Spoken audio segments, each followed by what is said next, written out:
متابعينا الأعزاء، نأمل منكم الاشتراك في القناة وتفعيل زر الجرس ليصلكم جديدنا أولا بأول.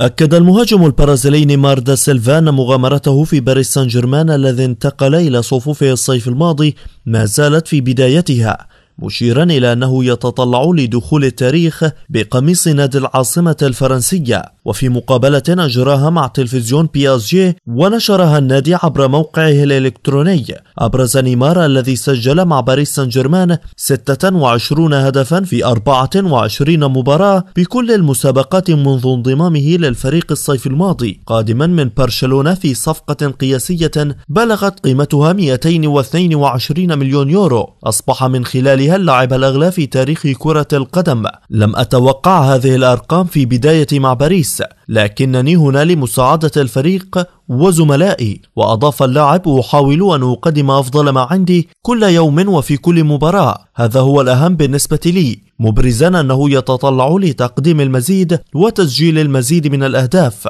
أتمنى أن يستمر هذا الأمر، هذه مجرد البداية.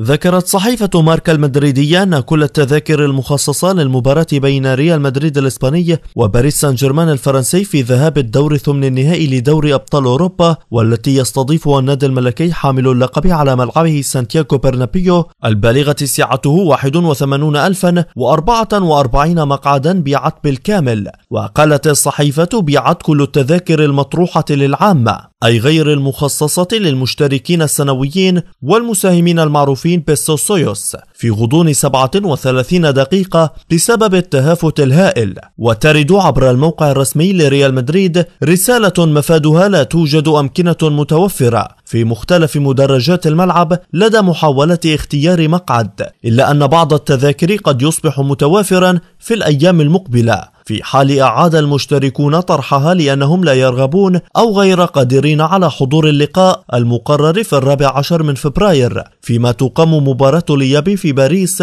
في 6 من مارس.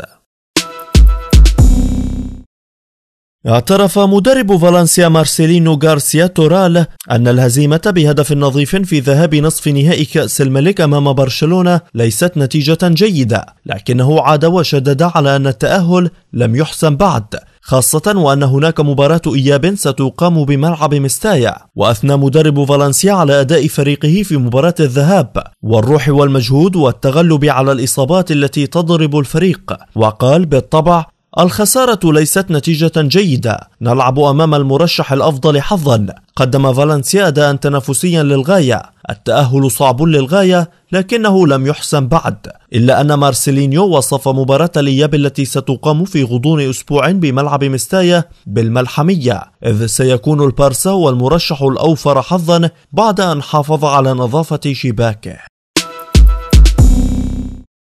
كشف مسؤول كروي إيطالي أن لاعب الوسط الدولي السابق لويجي دي بياجيو هو الأقرب لتولي تدريب المنتخب الإيطالي بشكل مؤقت، لشغل الشغور الحاصل منذ استقالة المدرب السابق جان بيرو فونتورا بعد الفشل في التأهل إلى كأس العالم. وأدى هذا الفشل، وهو الأول من نوعه منذ 60 عاما، إلى أزمة في كرة القدم الإيطالية شملت أيضا استقالة رئيس الاتحاد المحلي للعبة كارلو تافيكيو. ومع الفشل في انتخاب خلف له هذا الأسبوع، عينت اللجنة الأولمبية الإيطالية مفوضا للإشراف على الاتحاد إلى حين حل الأزمة.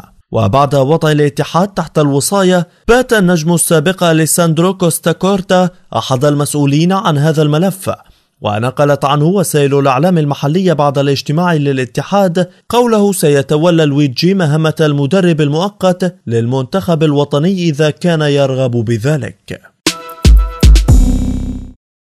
اعتذر نادي ناسيونال الأوروغواياني بعد أن سخرت مجموعة من جماهيره من حادث سقوط طائرة فريق شابوكوينسي البرازيلي في 2016، وذلك خلال المباراة التي جمعت بين الفريقين في كأس ليبرتادوريس لأندية أمريكا الجنوبية لكرة القدم.